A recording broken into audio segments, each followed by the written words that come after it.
అందరికీ దేవుని నామాన్ని బట్టి వందనాలు. సామేష్ అన్నగారికి అందరికీ వందనాలు. అందరికీ శుక్రవార శుభాకాంక్షలు తెలియజేసుకుంటున్నాను. ప్రభువుకు మహిమ కలుగును గాక. చిన్న ప్రార్థన చేసుకొని దేవుడు నాకు ఇచ్చిన 5వ మాటని వాక్య రూపంలో పంచుకుంటాం. మహోన్నతుడా, నీకు స్తోత్రములైనా, సర్వాధిపతి నీకు స్తోత్రములు తండ్రి. అయ్యా, ఈ యొక్క శుక్రవారం రోజున అయ్యా ఇదినప్పుడు నీవు మా కొరకు పెట్టిన అయ్యా ప్రాణ త్యాగం గురించి మాట్లాడుకుని పోతుండగా అయ్యా మీరు మాతో ఉండండి తండ్రి, నీకు స్తోత్రములు. అవునయ్యా, 5వ మాట తండ్రి నేను చెప్పబోతుండగా తండ్రి నా జ్ఞానమును నా యొక్క ప్రభా మాటల్ని సులభచాట్న మరుగుపరిచినైనా అయ్యా ఇదినైనా ప్రభా మీరు మాతో మాట్లాడండి. దానికంటే ముందుగానైనా నన్ను ప్రభా నీ యొక్క నిలువెల్ల ప్రభా నీ యొక్క రక్తము చేత కడిగి పరిశుద్ధపరిచి నీ మాటల్ని మాట్లాడడానికి తండ్రి నా నోటిని నా యొక్క తలపులను నా ఆలోచనలు తండ్రి ప్రతిదీ కూడా ప్రభా నీ రక్తము చేత కడిగి పరిశుద్ధపరచమని ప్రార్థిస్తున్నాం. అయ్యా మాట్లాడబోతుండగా మీరు నా నోటి పూరగా ఉండి మీరు ప్రభా ప్రజలకు అర్థమయ్యే రీతిగా మీరు తెలియజేస్తారని ప్రభా నమ్ముతూ విశ్వసిస్తూ నా జడిని యేసుక్రీస్తునామములో అడిగి వేడుకుంటున్నాము తండ్రి, ఆమేన్. మరి యొక్క గుడ్ ఫ్రైడే రోజున దేవుడు నాకు 5వ మాటని ఇచ్చి ఉన్నాడు. 5వ మాట ఏమిటంటే తప్పిదొంచున్నాను. చూద్దాం. యోహాను పత్రిక 19:28 వచనం. 19వ అధ్యాయం 28వ వచనం.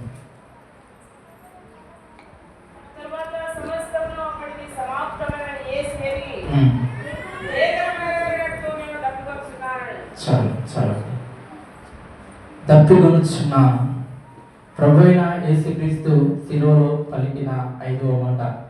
దానికంటే ముందు దేవుడు శిలువను మోస్తూ కొరడ చేత ఒకటి తక్కువ 40 దెబ్బలు తన వీపుపై చర్మము చీల్చే విధముగా ఆయన మన కొరకు గాయపరచబడ్డాడు. శిలువను మోసుకుంటూ దేవుడు గొలియాతు ఆ యొక్క కొండపైకి వచ్చినప్పుడు శిలువలో వేయబడినప్పుడు దేవుడు పలుకుతున్న మాట దప్పికొనుచున్నాను.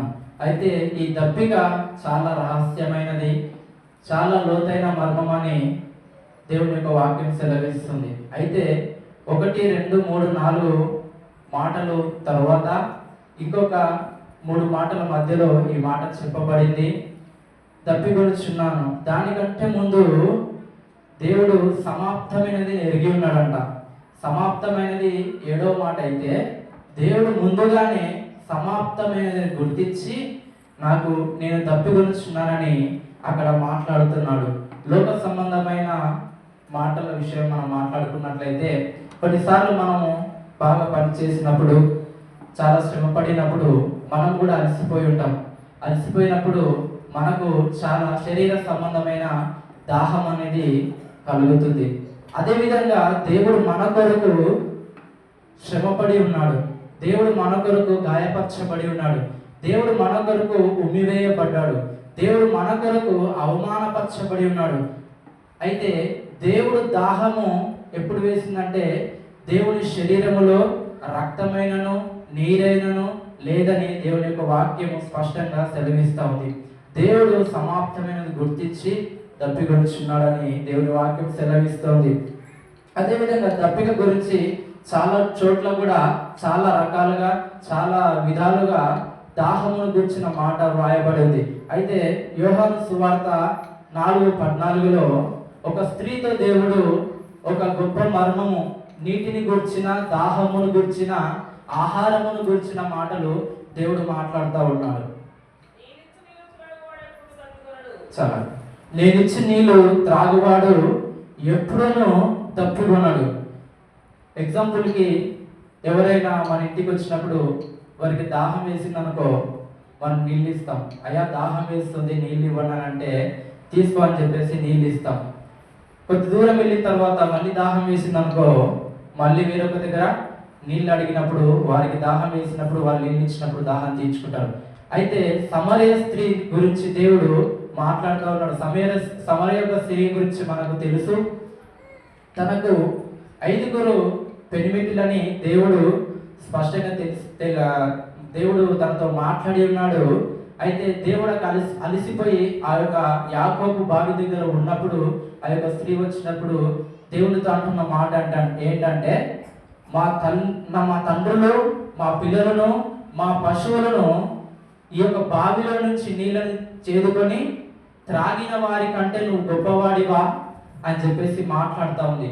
ఎందుకనంటే దేవుడి దగ్గర చేదుకోవడానికి ఏమీ లేదు, దాహంతో ఉన్నాడని ఆ యొక్క స్త్రీ అనుకుంటుంది. కానీ దేవుడు ఒక బావి దగ్గర ఆగడానికి గల కారణం ఏంటంటే శరీర సంబంధమైన యొక్క స్త్రీ యొక్క ఆ యొక్క శరీర సంబంధమైన దాహాన్ని దేవుడు కొట్టివేసి పరలోక సంబంధమైన ఆత్మ సంబంధమైన దాహాన్ని తనలో నింపాలని దేవుడు ఆశపడి దేవుడు కూడా అలసిపోయి కూర్చొని ఉన్నాడు. తనతో దేవుడు మాట్లాడుతున్న మాట ఏంటంటే నీకు 5 పెనిమిటులు కదా అని చెప్పేసి మాట్లాడినప్పుడు ఆ స్త్రీ తనలో తాను బాధింపబడి ఆ యొక్క కడవను అక్కడ ఎత్తివేసి ఊరిలోనికి వెళ్ళి, ఇదిగో నా పాపాన్ని గుర్తించిన వ్యక్తి, నా యొక్క శరీర సంబంధమైన దాహాన్ని దేవుడు తెలుసుకొని నా యొక్క పాపాన్ని తెలియజేసి నా యొక్క ఆ యొక్క శరీర సంబంధమైన దాహం నుంచి నాకు విడుదల అనుగ్రహించాడు, ఆయనే నజరుడైన యేసు క్రీస్తు అని స్పష్టంగా యొక్క స్త్రీ వెళ్ళి ఊళ్ళోకి వెళ్ళి అందరు ప్రజల మధ్యలో దేవుడిని గూర్చిన ఒక సువార్తను ప్రకటించడం మొదలుపెట్టింది. అప్పటి వరకు ఆ యొక్క సమరయ స్త్రీకి దేవుని యొక్క సువార్తను ప్రకటించడము తెలియదు. ఎంతసేపు ఉన్న శరీర సంబంధమైన దాహాన్ని తీర్చుకోవడానికి మాత్రమే తను అర్హురాలిగా ఉంది. కానీ ఎప్పుడైతే ఆ కడవని ఎత్తివేసినప్పుడు, ఎప్పుడైతే ఆ కడవ పగిలిపోయిందో అప్పుడు తన శరీరంలో ఉన్న ఆ యొక్క లోక సంబంధమైన దాహము పగిలిపోయింది, తనలోంచి వెళ్ళిపోయింది, తనలో నుంచి చెదిరి కొట్టబడబోయింది. అప్పుడు పరలోక సంబంధమైన ఆ యొక్క దేవుని సువార్తను గురించిన దాహము తనలో ప్రవహించింది. అప్పుడు ఆ యొక్క ఊరిలోనికి వెళ్ళి దేవుని గురించిన మాటలు చెప్పడం మొదలు పెట్టింది. అదేవిధంగా కీర్తనల గ్రంథంలో 42:1-2 వచనాల్లో కూడా దేవుడు నీటిని గురించి మాట్లాడుతున్నాడు, దాహం గురించి మాట్లాడుతున్నాడు.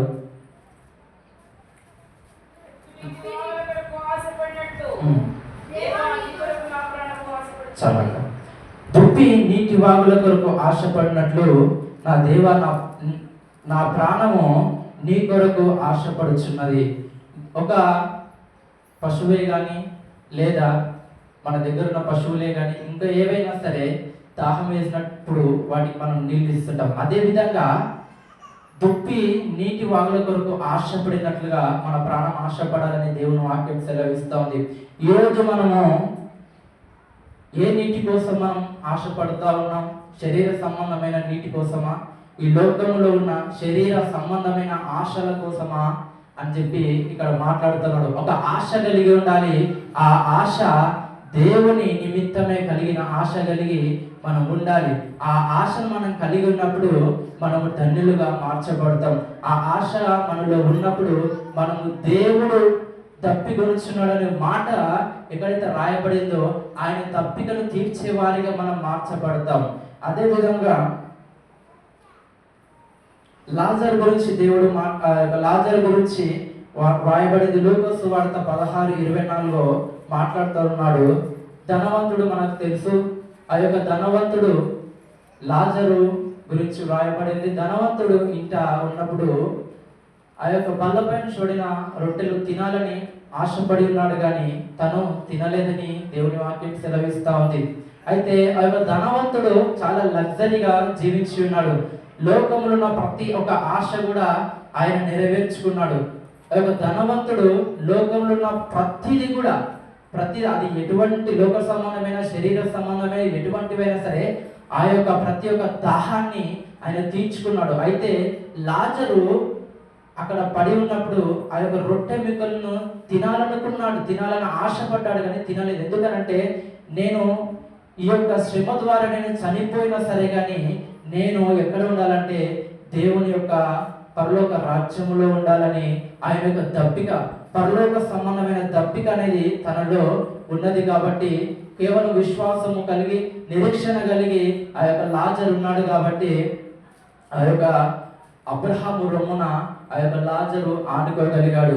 అదేవిధంగా ధనవంతుడు నరకానికి వెళ్ళినప్పుడు లాజరు అబ్రహాము రొమ్మున ఆనుకున్నప్పుడు ధనవంతుడు అడుగుతాడు కదా, అయ్యా లాజరు యొక్క చిటికెని వేలితో ఒక నీటి చుక్కను ఆయన నా పెదవులపై వదలమన్నప్పుడు ఆ యొక్క నరకంలో ఉన్న యొక్క వ్యక్తి ఎంత వేదన పడుతున్నాడో మనం గమనించవచ్చు. అంటే లోకంలో ఉన్న వాటి వరకు మనము ఆశపడే దానికంటే పరలోక సంబంధమైన ఆశ కలిగి మనం ఉన్నప్పుడు, ఆ యొక్క పాపాన్ని జయించినప్పుడు, లోక సంబంధమైన శరీర సంబంధమైన వాటిని మనం జయించినప్పుడు మనము కూడా దేవుని యొక్క సింహాసనం ఎదుట మనం నిలిచి ఉంటామని ఆ యొక్క లాజరును బట్టి దేవుడు మనకు తెలియజేస్తా ఉన్నాడు.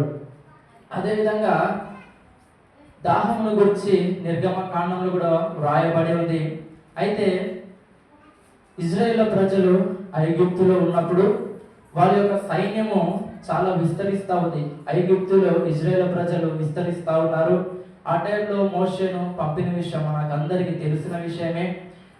ఆ యొక్క ప్రజల్ని దేవుడు విడిపించినప్పుడు, ఆ యొక్క బంధకాల నుంచి దేవుడు విడిపించినప్పుడు ఎర్ర సముద్రాన్ని దాటి వచ్చిన సమయంలో, ఎడారిలోకి వచ్చిన సమయంలో ఇజ్రాయేల్ ప్రజలు యొక్క మోషేతో అంటున్న మాట ఏంటంటే, మా పిల్లలను మా పశువులను మేము ఇక్కడ చనిపోవడానికి ఐగుప్తుల నుంచి ఇక్కడికి మమ్మల్ని తీసుకొని వచ్చావని చెప్పేసి అంటున్నారు. ఎందుకంటే కేవలం ఒక లోక సంబంధమైన శరీర సంబంధమైన నీటి కొరకు వారికి దాహం వేసినప్పుడే వారు ఆ యొక్క మోషేని నిందిస్తున్నారు. ఆ యొక్క మోషేని అవమానపరిచినట్లు మాట్లాడినప్పుడు మోషే వెళ్ళి దేవునితో మొరపెడతా ఉన్నాడు. అయ్యా, వీరు నీటి కొరకు దాహం కొరకు అల్లాడిపోతున్నారు. కొద్దిసేపు అయితే నన్ను కూడా వీళ్ళు, సేవకుడనైనా మోషేనైనా నన్ను కూడా వీళ్ళు రాళ్లతో కొట్టవలసిన అవసరం వస్తుందేమో అన్నప్పుడు దేవుడు ఒక చక్కని మాటని మాట్లాడతాడు. మోషే, నేను నీకు ఒక కర్రని ఇచ్చాను కదా, ఆ కర్ర పట్టుకొని ఎర్ర సముద్రంపై కొట్టినప్పుడు, ఎర్ర సముద్రంపై చాపినప్పుడు అది 2 పాయలుగా చీల్చబడినప్పుడు నేను మిమ్మల్ని ఐగుప్తులో నుండి, ఐగుప్తు శ్రమల నుంచి, వారి యొక్క బంధకాల నుంచి విడిపించి మిమ్మల్ని ఎర్ర సముద్రంలో నుంచి నేను మిమ్మల్ని నడిపించలేదా అని మాట్లాడుతూ ఆ యొక్క కర్రను పట్టుకొని ఇజ్రాయేల్ ప్రజల్లో కొందరు పెద్దల్ని తీసుకొని హోరేబు కొండ వైపు వెళ్ళమని చెప్పి, ప్రజల కంటే ముందుగా నీవు వెళ్ళు అని చెప్పేసి మాట్లాడినప్పుడు మోషే కొందరు పెద్దల్ని తీసుకొని వెళ్ళినప్పుడు హోరేబు దేవుడు అంటాడు, హోరేబు కొండ పైన నేను నిలిచి ఉంటా, ఆ బండని నీవు కొట్టని చెప్పి దేవుడు మాట్లాడతాడు. మాట్లాడినప్పుడు దేవుడు ఏ విధంగా చెప్పి ఉన్నాడో అదే విధంగా మోషే వెళ్ళి ఆ యొక్క బండను కొట్టినప్పుడు ఆ యొక్క బండ చీల్చబడి ఆ యొక్క బండలో నుంచి నీరు ప్రవహిస్తూ వచ్చి వారి యొక్క దాహాన్ని తీర్చడం మనం నిర్గమ కాండంలో చూస్తాం. అయితే దీన్ని ఎన్నుకున్న విషయం ఏంటంటే, మనకి దాహం వేసినప్పుడు, లోక సంబంధమైన దాహం వేసినప్పుడు దాని గురించి మనం ఆశపడకూడదు.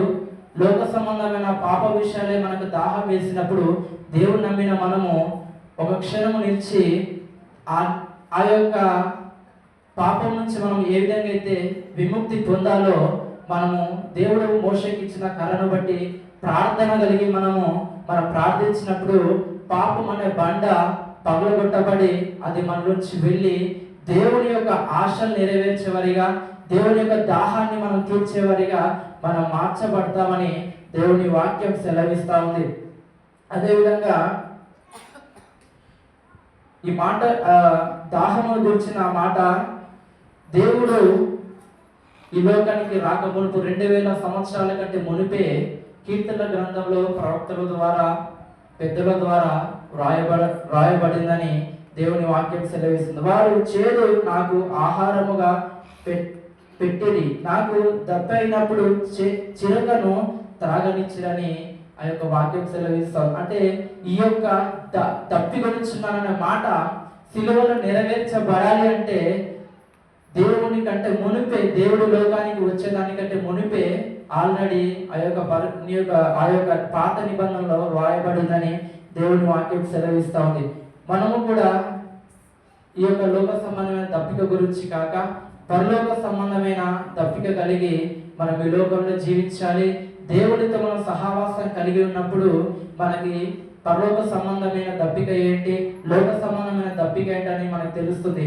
అందరము తప్పు చేసిన వారమే, అందరము పాపము చేసిన వారమే ఉండి దేవుని యొక్క మహిమను మనం పొందుకోలేకపోతున్నాం. అయితే వాటిలో నుంచి మనం విడిపించబడి ఆ యొక్క దాహంలో నుంచి మనం విడిపించబడి దేవునితో మనము కలిగి ఉన్నప్పుడు దేవుని యొక్క దాహాన్ని మనం తీర్చగలుగుతాం.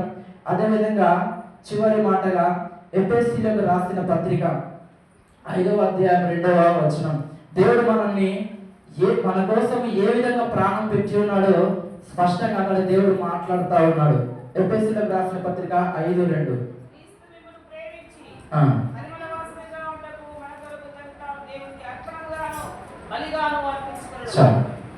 దేవుడు మనల్ని ఎలా అంట ప్రేమించాడు. ముందుగా మనల్ని ప్రేమించి మన కోసం ప్రాణం పెట్టాడు. మనం ఏ విధంగా ఉండాలంటే, ఒక పండు అనుకోండి, అది వాసన పట్టింది అనుకోండి, దాన్ని మనం తింటామా? తినలేదు. కానీ దేవుడు మన శరీరం అంట వాసనతోనూ కుళ్ళుతోనూ, అసలు మామూలుగా 2 రోజులు స్నానం చేయకుండా ఉంటే ఎవరైనా పక్క వాళ్ళు మన దగ్గరకు వస్తే ఆ చెమటకి మనకి పక్కవారికి వాసన వస్తుంది. కానీ దేవుడు ఏమంటాడు సార్, నీవు ఆ యొక్క పాప సంబంధమైన చెడు వ్యసనాల నుంచి నువ్వు విడిపించబడాలనే నేను నిన్ను ప్రేమించి నీ కొరకు నేను ప్రాణం పెట్టి నిన్ను ఒక పరిమళ వాసనగా నిన్ను చూడాలని ఆశపడి నేను నీ కొరకు బలియాగమయ్యాను, నీ కొరకు ప్రాణం పెట్టినా అని దేవుని వాక్యం సెలవిస్తుంది. అయితే ఆ యొక్క మాటలో ఒక చక్కని మాట వ్రాయబడింది, ప్రేమించను అని వ్రాయబడింది. అయితే నేను అంటాను, నా యొక్క పిల్లలు నా యొక్క భార్య గర్భంలో ఉన్నప్పటి నుంచి మాత్రమే ప్రేమించాను. అంతకు ముందుకు మా పిల్లలు ఎవరు మాకు తెలియదు కదా. ఎవరి పిల్లలైనా, నా తల్లైనా సరే, నా తల్లి గర్భంలో నేను జన్మించిన మొదలుకొని నా తల్లి నన్ను ప్రేమించడం, నన్ను సంరక్షించడం, పుట్టిన తర్వాత కూడా నా తల్లి నన్ను ప్రేమించడం మాత్రమే జరిగింది. అంటే తల్లి గర్భంలో మనము ఎప్పుడైతే రూపింపబడ్డామో అప్పుడే మన తల్లి ప్రేమించింది, మన తల్లిదండ్రులు మనం ప్రేమించారు. కానీ దేవుడు అంట జగత్తు పునాది వేయబడక ముందుకే ప్రేమించి మన కొరకు ప్రాణం పెట్టాడని దేవుని వాక్యము స్పష్టంగా సెలవిస్తా ఉంది. బలియాగమయ్యాడంట. తల్లిదండ్రుల్ని ప్రాణం పెట్టలేరు, కానీ మనకు కావలసిందల్లా చేయగలరు. అయితే తల్లిదండ్రుల కంటే కూడా మిన్నగా మనల్ని ప్రేమించి జగత్తు పునాది వేయబడక మునిపే మనల్ని ప్రేమించిన దేవుడు బలియాగముగాను, బలియాగమే మన కొరకు సిలువలో ప్రాణం పెట్టి ఉన్నాడు.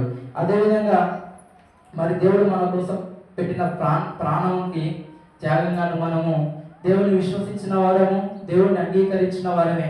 కొన్నిసార్లు మనం కూడా తప్పులు చేస్తుంటాం, చెనకావేశముతో లేదంటే బుద్ధి తక్కువ పనులతో కొన్నిసార్లు మనం కూడా చెడు కార్యాలు చేస్తుంటాం. అయితే చేసినదే మరలా చేసి దేవునికి అయిష్టులుగా ఉండేవారి కాకుండా అది గుర్తుపట్టి దాని యొక్క వెనుక ఉన్న బాధను గుర్తించి వాటిని విడిచిపెట్టి మనం మరలా దేవుని ఎదురు క్షమాపణ అడిగి, దేవుని దగ్గర మనం క్షమాపణ ఎప్పుడైతే అడుగుతామో దేవుడు మనం క్షమించి దేవుడు మనం విడిపిస్తాడు.